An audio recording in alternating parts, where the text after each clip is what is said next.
Thank you very much for the invitation to talk to you today. It's actually nice to return to my, I was going to say roots, but you can tell from my accent that I'm not Welsh, but I actually started my career in Aberystwyth in 1980 as a student and subsequently returned in 1988 to the Welsh Agricultural College and spent 20 odd years working there within Aberystwyth University as well. So this is actually one of my first proper engagements back since I left in 2004. So I'm going to talk about disintegrated development in the rural-urban fringe. There is a bunch of people there who will become apparent as my talk proceeds. This is actually not just the research we did. I wanted to mix some of the messages from this programme and the work that we did on managing environmental change at the rural-urban fringe with some Welsh examples, because obviously I would not want to neglect my time in Wales when talking to a Welsh audience. So, firstly, in terms of how I want to proceed, I like using the Star Trek analogy because, one, some people say that I'm a spatial planner, or I can define myself as a spatial planner. But as you know, in Star Trek, it boldly goes on a voyage of discovery, seeking out new civilizations and going where nobody's been before. Well, we're not going to go where no one's been before, because you'll see in the verbs there that we're doing a lot of what I might call rediscovering. So this has always existed. This isn't something new, but it's been forgotten. So we want to rediscover what's in there. We also I want to present to you the way that we do research, because I want to challenge the orthodoxy of doing research and making it much more of a sort of public-private partnership approach, if that's allowed, under the heading of interdisciplinary investigations. And then I want to tell some stories. I've got 4 narratives about the theme of disintegrated development emerging from our research, and then, having really hacked off most people and depressed most people with why it's not connecting, I want to look at some of the opportunity spaces and experiments that have been happening that actually provide a way forward for the future. And then finally some reflections. I would say from the outset some of the material I'm going to use is going to have a heavy English side to them. I will try where possible to connect with what's going on in Wales. But first, some poetry. Paul Farley and Michael Simmons Roberts produced this book Edgelands in 2011. And I just want to start from page 10, where they encapsulate really the whole background to the reason for doing this research and for focusing on the rural-urban fringe. Somewhere in the hollows and spaces between our carefully managed wilderness areas and the creeping, flattening effects of global capitalism, there are still places where an overlooked England truly exists. Places where ruderals familiar here since the last ice sheets retreated have found a way to live with each successive wave of new arrivals. Places where the city's dirty secrets are laid bare and successive human utilities scar the earth or stand cheek by jowl with one another. Complicated, unexamined places that thrive on disregard. If we could only put aside our nostalgia for places we've never really known and see them afresh. Thinking about the opportunity spaces that lie within the rural-urban fringe. Some very powerful messages within this particular book. So in so doing, we can take a journey back as we rediscover this rural-urban fringe to think about some of the pioneers. So Ebenezer Howard's Garden Cities idea, where town-country became a particular component, and the idea of thinking about a network, a system of cities and their interactions with the rural spaces. And then something very special to me, I talked about my experience in the Welsh Agricultural College in 1988. I was appointed to set up the first countryside management programme there, and that programme is still running. And we were there to train countryside managers. And these were people that actually initially were about interacting in these spaces where town meets country, becoming the bridges, as it were, the facilitators between the communities on one side, as these places were expanding into the countryside, and the policy decision makers on the other. So they became the bridge, as it were, the facilitators. So the first thing just to reflect on is, before we charge forward like bulls in a china shop as we have these inexorable waves of urban expansion, let's take time to think about what people have written and studied before so that we get it right. And as every politician will say, after the previous disaster, we must learn the lessons, conveniently forgetting that. So, the question that most people will ask is, what is it? So we have here, has anybody, 2 Welsh examples? Glencorrog and Clwydian Hills. Okay, so they may not be your archetypal urban rural fringe or rural urban fringe, because sitting in Cardiff, there's clearly maybe a space that you can imagine as being classic rural urban fringe territory. It is where town meets countryside. That's the classic definition. But what we're trying to do or look at in this research is to challenge that. And in fact, it is beyond simply where the urban expands into the rural. It's more than just those greenfield expansions, those expansions of city edge. It's beyond just simply the land use, i.e. built environment, natural environment. And it's beyond just seeing that edge, that visual component. We want to even incorporate values here, because actually what we're thinking about, it's where urban meets countryside or urban meets rural. That does not have to be physical, it can be cultural, it can be experiential. So what we're starting to say is that landscape might be comprised of small villages. Who lives in those villages? Largely commuters. Those commuters have shared urban values. Therefore, by default, that urbanisation of the rural scene becomes a legitimate fringe area. And that's been recognised not just by the pontifications of myself in the research that we were doing, but in people like Martin Phillips at the University of Leicester and the OECD, where they classified most of rural England and the UK as fringe. Because actually the fringe is no longer a small zone, it is effectively most of England and Wales. And I think that challenges then what we mean by rural and urban. And that's something I want to part as we go into this particular presentation. What I'm now going to do is very quickly expose you to what is this fringe from... Oops. That wasn't what I had in mind. Just 2 minutes of a video, which is instead of a policy brief from our research, we produced 5 video policy briefs. So these are very amateur, but basically what we're trying to get over is, on this video, what the rural urban fringe is. And I could just have copped out and played you 17 minutes of it, but I'm just going to play you 2 minutes, which is introducing it from the perspectives of our team, and pay attention to the people who are part of that team, because they encapture the way that I think research needs to be done. I see the rural-urban fringe as a fascinating space and place, chaotic and unpredictable. An arena where forces of change and preservation can be at their most intense, simply due to the uncertainty, the neglect of policy, and a failure to assess the specific needs and opportunities of this space. The rural-urban fringe is both a positive and a negative space for farmers. Farmers are close to their markets and to services, but equally there can be problems having a large urban population on their doorstep, and tension over the use of land. Opportunities for farmers close to a town include direct sales of produce, from a milk round or selling potatoes from the door, to a farm shop, and providing the raw materials, notably land and buildings, for leisure or tourism. From an urban perspective, for some it's just industrial sheds seen from roundabouts. For others it's the nearest dog walk and recreational space, the nearest off-road 4x4 trail, the nearest riding stables, or the place to dump and burn the stolen car out of sight.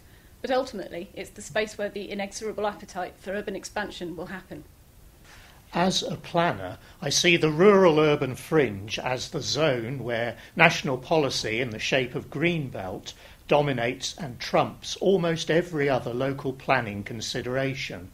Yet, the rural-urban fringe possesses important opportunities for placemaking and development.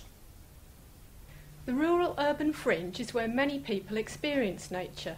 It is the link for plants and animals existing in pockets in urban areas to broader ecological networks, and often it acts as a buffer between town and countryside.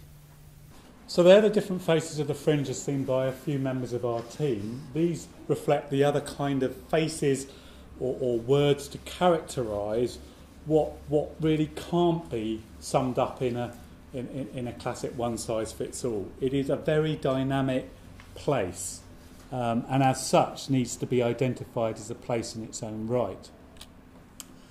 Academics have spent some time on this, but one of the interesting areas is that most academics position themselves as either urban or rural specialists. There's very few that operate at what I call the intersection. So actually this is an area that is devoid of significant academic attention. There have been a few recent projects. There's a couple of really big Interreg projects, our small project that we did under the Rural Economy Programme. But in real terms, this is an area that does need more work. But you can see the kind of phraseology that's there. Dominant space, dynamic, a weed, a battleground, a landscape out of order, and an opportunity space. So it's reflecting a kind of a schizophrenic identity that really besets this space. And there's no clear consensus exactly what it is and whether it's good or bad. One piece of work that I did with David Collier from the National Farmers Union, this was for a conference in Holland which David led on, was really the fact that we got to start understanding, and this is just two perceptions here, the way people see this space. So on the one hand, on the left is how, if you like, a farmer sees that particular space around the city, and this is how a townie sees it. I haven't got time to go into this in any real detail, but you can start seeing how those different perceptions shape the kind of potential areas for conflict or potential areas that completely, if you like, are at odds with each other. So that what that means is, in order to plan, you have to understand those different perceptions, and all too often they're not captured. What tends to happen from the rural-urban fringe is things happen to it because of either urban expansion or something else elsewhere. You're not getting the change specifically managed in that place. And as a result of that, I think there's lost opportunities. So I think this raises, if you like, the whole background as to why we should get involved, and not just as a bunch of researchers as wearing a planning hat, but as a bunch of researchers doing interdisciplinary research. And this kind of, how do we do that? So, a few points here. Firstly, we create a research team that fuses academics, policy and practice working together across scalar divides. And what do I mean by the scalar divides? What I'm saying here is there are two boxes there. Those boxes didn't exist. That was one research team. You'll see by the organisations, just thinking about them, some of them are national, some of them are local, some of those are regional. So we're covering the different scales of this, and also we've got a couple of academic representatives. I was at Birmingham City University at the time. Still am. So the idea then is that everybody becomes part of that team, and all too often in research, these guys are brought into research to validate what researchers have found out.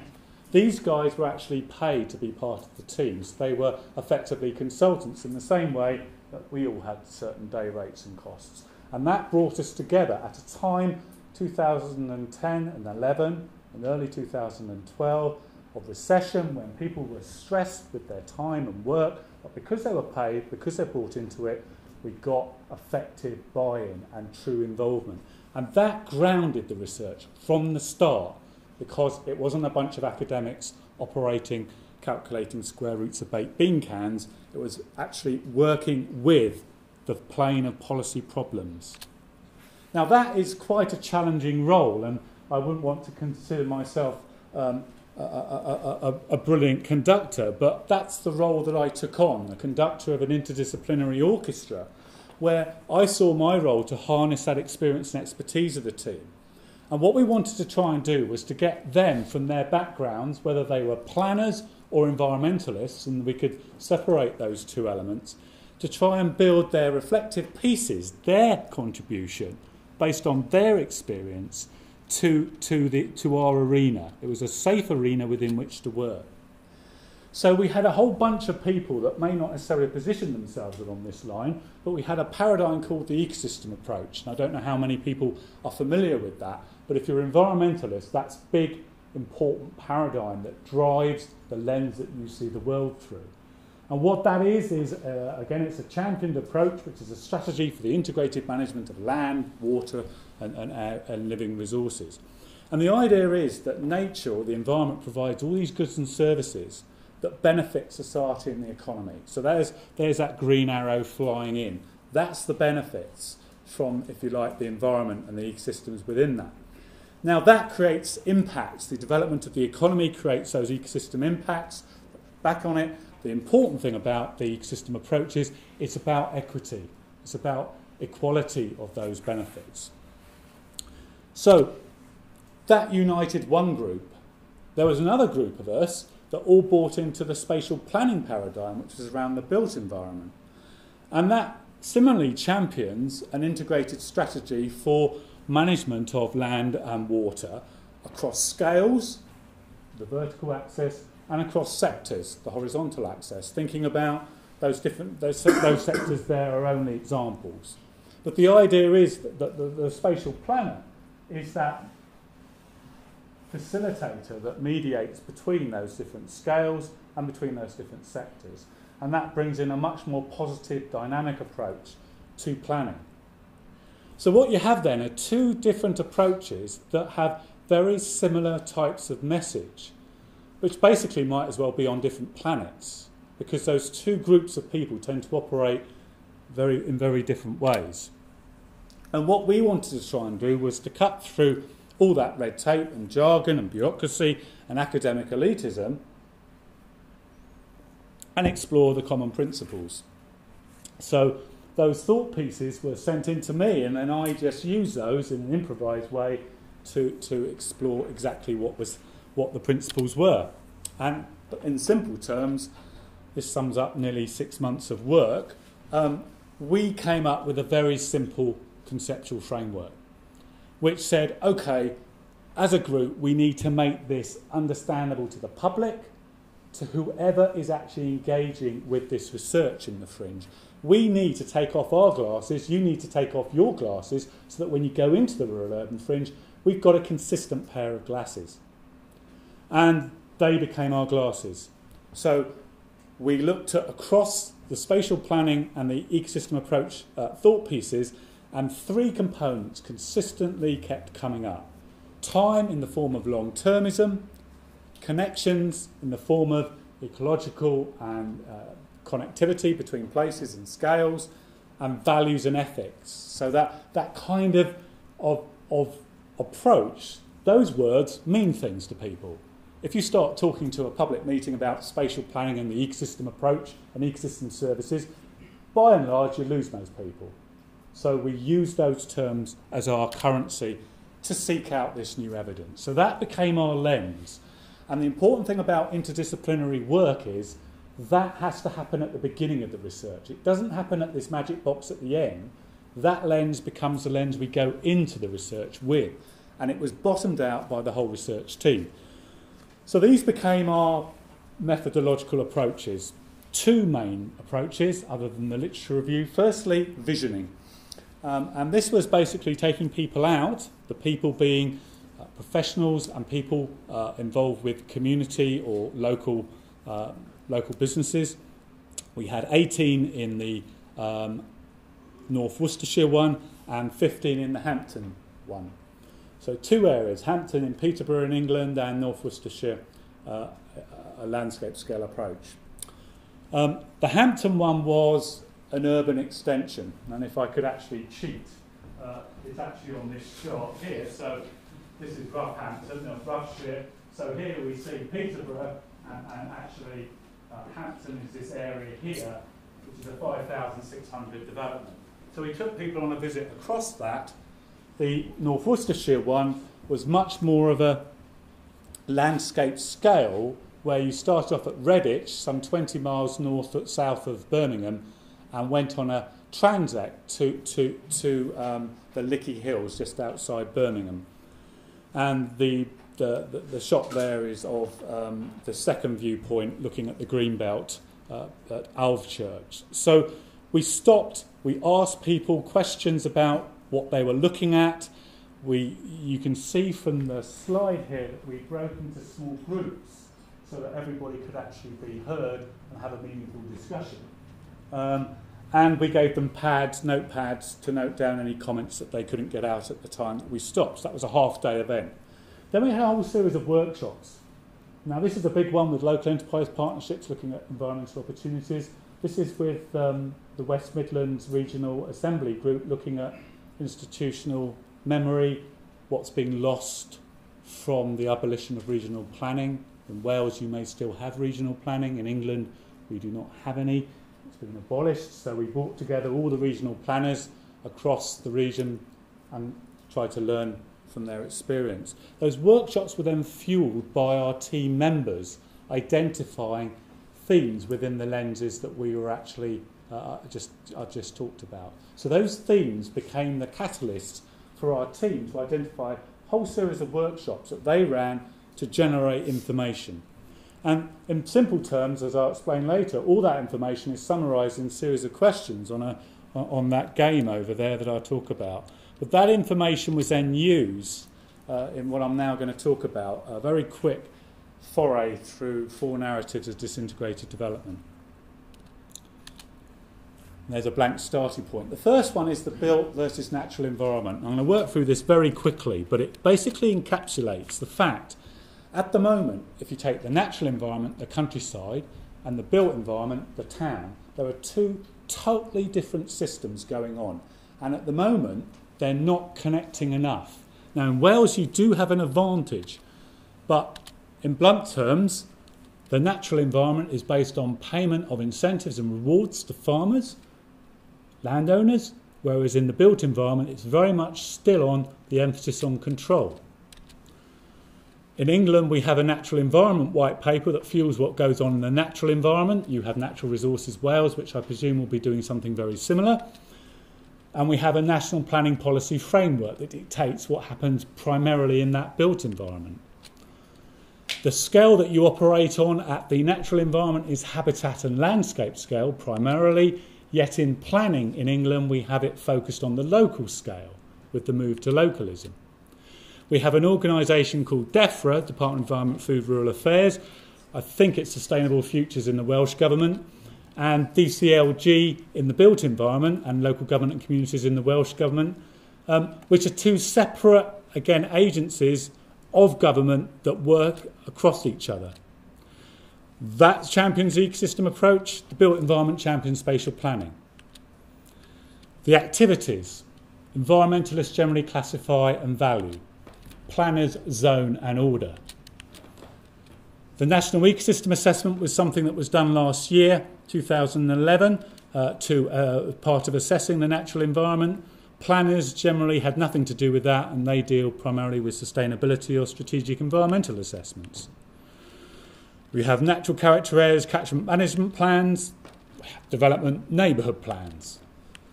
We have nature improvement areas, we have enterprise zones and green belts. We have local nature partnerships and we have local enterprise partnerships. Now, it doesn't matter you don't know what they are, but what you can see is every component is different. And of course, what happens when town meets country is that those 2 systems and their disconnects meet. Beautiful disintegration is achieved. The second narrative is on whose authority. This is Redditch and a Bromsgrove District Council. This is role played out across the country. Any neighbouring authorities. Redditch, Newtown. It's grown to around 70,000. It's run out of room. In the old period before the new government came in, there was a regional spatial strategy that said to Bromsgrove, in that green area over there, because of the needs of the West Midlands for housing, you should sacrifice some of your greenbelt land for the greater good of the West Midlands and accommodate Redditch's overspill. New government comes in, abolishes the regional planning layer, localism plays. So Bromsgrove now, with their new local plans, have said, sorry, we are sticking with our greenbelt. We do not want this development. And therefore, quite rightly, they've been able to prevent that happening. Which means now that Redditch has nowhere for its young, expanding population to go. That's one authority link. But then it raises the bigger issue of who's looking at the strategic needs of the West Midland and where the population goes. Because once you abolish that regional tier, you've got nobody looking at the big picture. Hence, we have disintegration again. This is Hampton, and it's an exemplar, and I'll be talking about it in a minute, about how wonderful it is. But in terms of a very big development of around 5,600 houses, lots of green infrastructure and resources, one thing happened. There was a Section 106 agreement. Community infrastructure was triggered on a number of completions. So, for example, it's X thousand houses triggers a primary school. X thousand whatever will trigger a leisure facility. And what the developer has quite blatantly done, and he said this, is because times are hard, he's keeping the numbers below the triggers. So you have whole bunches of this community here that have only one primary school.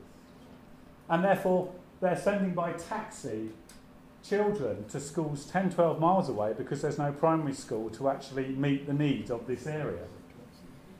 Okay, so that's one element. Meeting rooms. The meeting room for this community of 1,500 houses in this section is 30 a primary school with 30 seats. Because the community centre that would be built hasn't been triggered. This applies to places of worship, so a theatre group have to go into Peterborough to do all their stuff, even though this was going to be a special, all-encompassing, sustainable community. It will be, but over this period from 1991 to the present day, where they're still waiting, so they're a disconnected community. Now that creates that kind of disintegration because you've got communities on the edge, literally, marginalised, forgotten. And of course, I could not forget the narratives coming to Wales without looking at Birmingham. I did a paper in 2001 on this as it was going through the planning process, and the initial application was refused and the roundhouse was threatened with demolition. And that was the story. This was found, for those that know, this was in Pembrokeshire Coast National Park, spotted by aerial photographs, a whole bunch of buildings illegally put up. Retrospective planning permission applied for, public inquiry held, inspector used 1987 David Structure Plan Policy H8 about development, presumption against new housing development in the countryside as the definition of sustainability. So this could not be sustainable because the sustainability was defined by the regulatory fix of the structure plan. And that was the inspector's take on it. So, what's this got to do with disintegration? Well, in 2003, the Welsh Government were doing a study on low-impact development, and Birmingham and its associated buildings, including this, were seen as an exemplar. So what you had was a local authority driven by the National Park wanting demolition of this because it basically had been deemed to be an illegal dwelling. And you had the Welsh Government, which is changing its policy, wanting a national focus on low-impact development, saying it's an exemplar. Disintegration across scales, reflecting what I call the all-tanker syndrome, and that's nothing to do with the Welsh issue with the all-tankers, more the fact that if you turn the wheels of change in the local authority system, it takes a long time to filter through, and actually getting structure plans updated at that time took an awful amount of time. And I thought I couldn't leave the narratives of disintegration without referring to a report I did in 2004, and I actually read it last night and thought, God, there's some really good stuff in there that we did then, and why haven't I used it before? I did that for the Welsh Government. What sort of countryside do we want? And we had a simple typology of rural and urban, and rural fringe and urban fringe. And we asked households, and we took communities on visits around their areas. So we had places like St Asaph, which has been in the news for more important disintegration reasons, and that's a function of disintegration from flood management from Snowdonia through to its particular place. Llandriniaeth, Llanybwdr, Abereron, Resolven, and Cardiff was actually involved as one of the urban areas as well. But I thought there's just some snapshots I would just very quickly give you exposure to, which I think summed up some of the issues. This was the rural fringe, where the kind of one-size-fits-all approach from the Welsh office was being used, and the fact that the new development was grossly out of scale, sticking out like a sore thumb. The fact that lots of things were provided for visitors in tourist areas, but not actually for locals, so a disconnect between what's provided in these spaces. And this was really interesting, and it was something I took on board and have developed ever since. You know, just because we designate areas, they're not the only special areas. So there's whole chunks that people value that are local accessible countryside. It's not designated. That doesn't mean that should just be built on because it's not designated. And there's a real issue with what I call the elitism of designation. And this one here, the idea that we get these seas of houses that create commuters, that transform transport patterns, destroy communities in some sense, and also make sure that people can hop over to Wales, get cheaper housing to work in England. Not good for morale. And then the other bit about the fact that communities are leaching young people. We need to have those youngsters in our area. And something in 2004, which is just about as appropriate today as it was then, is the threat of housing being done without wider employment opportunities as well. So that's a disintegration thesis. This is the workshop that we tried to make sense of it in some sort of schematic. It's Blue Peter style. No apologies for that. Just take you very quickly through it. The idea is that on the left you have information. And what you've got here are the gatekeepers from political, economic or decision-making contexts who filter only the information that they're interested in. That's the bad drawings. You see what I did. I was useless at drawing glasses. But everybody filters information according to what they want or like. That then goes through these gatekeepers who make a whole series of unrelated decisions from each other. Those unrelated decisions then have consequences that then lead to what I call the disintegration. And we can track that through so many different things, and those examples illustrate that. The thing we've got up here is this issue of top-down that can circumvent all this, where the government can throw things in, like the Severn barrage issue that's just suddenly reoccurring. They bypass all this and say, right, we want to look at this, and they can circumvent this. This opened in 5 years. Anybody know what that is? Little box we put in there very, very cynically. That's the evaluation, because actually it's always sort of forgotten of, and it's open in 5 years. Sometimes it just basically is a spin job of just saying that you tick the boxes. Alternatively, it should actually influence the whole decision-making process. So we're trying to break that cycle of disintegration with more integration. So in the time that I've got left in the 5-10 minutes, I wanted to home in on the more positive spin. I hopefully illustrated to you the disintegration idea. And it's worth saying that I was thinking, as academics do, that's great, I've coined this disintegration. And then I read Mark Shucksmith came into play on some search I was doing for a lecture and saw his disintegration ideas for rural in 2010, so he definitely picked me to the post there. So it is worth saying that this was developed, and I have to give credit to Mark Shucksmith, but we did do it in isolation, but I can't claim the idea initially. So 3 lessons I think I just want to very quickly run through from this project. The first one is something that's a culture change. It might seem a bleeding obvious statement, but actually excellence, all the work I've been doing looking at who's done things well, they come from cock-ups and actually learning from them. So excellence doesn't just happen, it can be lucky, But in broad terms, you do things well by messing up and learning from it and then improving. And the problem is, in today's culture, if you make a mistake, it's more likely to be out the door. And in fact, there's no celebration of cock-ups. And in fact, the one thing I'd like to do is actually have a workshop to look at cock-ups. And so when researchers present their findings with all that positive spin on, all those warts, all those things that went wrong are hidden. And as a result of that, we don't learn from those. Because if you stand up and say, that was a complete shambles, a team were fighting at each other, this, that and the other, and we didn't get on, and there was all kinds of problems. You say that publicly, you're shot. So there's this culture of secrecy about what goes wrong. We dress it up. So I think there needs to be more critical examination of things that go wrong. And I'll certainly tell you a few things if you want to ask questions about that. In terms of the legacy issue, important here, two elements. We had a dedicated workshop on regional planning. That bunch of people there was 250 years of planning experience that was just tossed aside with the government's dismissal of regional planning. Those planners, very experienced, they brought to that workshop some powerful lessons about reflexivity, about what they did wrong, what they were working on to improve, how the Fringe itself would have benefited from their learning experience. All that was lost. Nobody was capturing that, what I would call social capital from that experience. To me, that is tragic. And with all the mergers and all the loss of organisations that's going on at the moment, there's a real urgent need to capture that before we lose people, because it isn't all buried in some iPad or computer system. That's the evidence that it's not.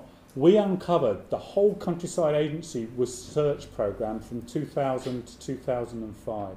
£2 million of work done, capturing huge amounts of experience, intelligence about the rural-urban fringe.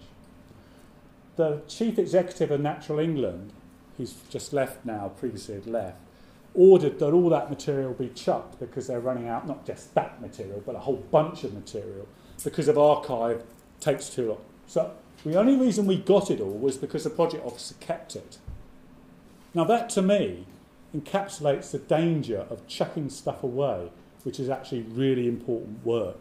And we've got to be very careful that we do make good use of that material. So I'll make no bones for spending a bit of time about that, because we dismiss that. Researchers dismiss the past when they go headlong into their future. We spent a lot of time trying to get that information, and because we worked with Natural England, because we built those bridges in the research project, we were able to get that access. It doesn't exist in any libraries. We tried that. Next example on this was the Worcester plans, the green infrastructure plans. What we have here is the idea, and green infrastructure I think you've all possibly heard about. The trouble is with it's bolted on to a lot of developments. It's like, and then you've got the green infrastructure. What they've done in North Worcestershire and Worcestershire generally is they've mapped out their green infrastructure. They've called it environmental character assessment, so they've graded it in terms of its value. So that when you get a development, like this is Worcester, the city of Worcester, and you've got a big space that's out for development under the plan, the actual groups coming together to discuss this in the concept plan cross that urban-rural divide. So you've got your environmental groups, you've got your planners, your developers, your community stakeholders, all round the table, looking at how you can maximise within a development without saying the development should go ahead, but looking at a proposed development to maximise connectivity in the development. So the green infrastructure and the blue infrastructure, that's not all blue by the way, it's not all flooding, which it was the other week when I drove past. But that green infrastructure is embedded into the thing from the start. The second narrative is the long-termism one, and this is the Hampton exemplar, so wearing the other hat now about Hampton. This was in 1991, probably the first master plan that was produced at the time, really. It was quite bold. There was a competition for this development. Now, one of the advantages we had in our research team was by having David Jarvis Associates on our team. These were the consultant that actually were involved with this project from 1991 through to the present day. We had access to the landowner, to David Jarvis itself, through being a part of the team, unique access to that kind of work. It's just a panacea for me of material. And this was the entry that they put in. And what was really interesting about this, it was a long-term plan. And what they had got within it were elements that drove it: boldness, structure, quality of life, and identity. Now you might say, well, yeah, that's what we all do now. But actually at the time, that was really innovative. And what they were trying to say within this community, these were the things that were going to be built into what was effectively, let me just explain what it was, a brickworks, an old brickworks site, totally brownfield. Elements of it are now greenfield, where they go into the last phase, but most of it is old brickworks. So what they were starting with a complete open sheet on very flat, boring landscape. And what they've done is they've created a 40% green infrastructure hit, sustainable subsystem that is providing not only effective control of pollution, but also a water a water resource facility. And the other thing that was really interesting about this, I don't know if people know Hampton, but it's got 50,000 great crested newts in it, and actually the great crested newts are as a result of the brickwork site. So it's actually the biggest reserve for great crested newts in Europe, and actually the great crested newts start round the back of here. So you've got housing right up to it. So they had to contend with what might be seen as some of the most dramatic conservation designations, the special area conservation, yet that development still went ahead. It went ahead because of the partnership approach. So right from the start, they built a group of people that actually sat on that committee. Now, of course, when we took the visioning exercise out, we'd be aware of that intense hit on the community infrastructure. But the one thing that they were pleased about was the amount of green space, not just manicured lawns, but green of different persuasions. And this might seem very little to you, but this is actually a tump, which was all the spoil which they built up into a big hill, mound, molehill, but effectively allows people to come up to the top and look over the whole development. And that has become an iconic feature. And the community want nothing on it, because actually that is something like a green space with a hill that enables people in flatland to get some value. The final narrative is really getting people to understand values. And this is the idea that people have contested values about what the fringe is for and about. And of course that leads to emotion, it leads to a whole bunch of public meetings and goodness knows what else. What we tried to do was to build something a little bit more user-friendly. So if you remember our concept of values, time, connections, we basically structured the idea of a game that enables people to access our research. So all that work I've been telling you about, the visioning, the workshops, all of that intelligence, we translated into different questions across our feed.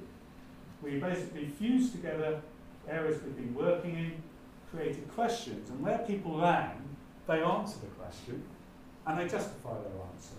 And as we go on, 28 squares is not like real Monopoly, you can play it in about 15 minutes. But as you go on, you play maybe 4 or 5 squares, you then have to create a vision for that space based on the answers you've given.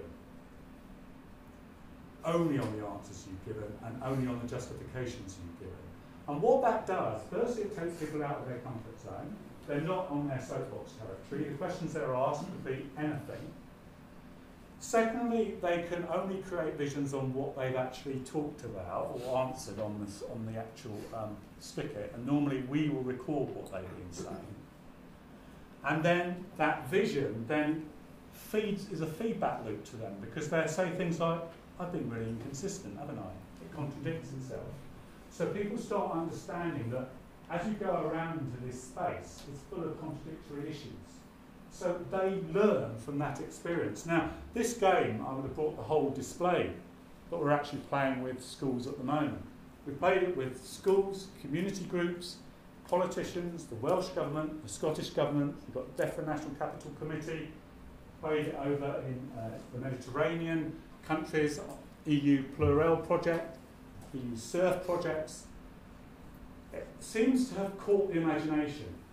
Now, the issue about this is, and you can see people's answers are put up so people can see how their answers range across. What this does, it gets people talking and interacting. And why is it successful? In my view, it's because we're not talking about spatial planning, the ecosystem approach, and economic and academic jargon. We're talking about concepts that people can understand, but we're taking people out of their emotive local place in order to have a more structured discussion about what might matter. So we, through that, can elicit their values, and every game we played, we've captured on a database, so we've got all those results. So as I draw to an end, just some reflections about where I've been, and it is a short journey I've tried to take you today. We're trying to rethink this idea that there's urban specialists and rural specialists. We are more interested, I think, in those edge spaces, because it's those intersections where the exciting stuff is happening, and currently where the cock-ups are happening. Because of that disintegration, those areas are not maximising their potential.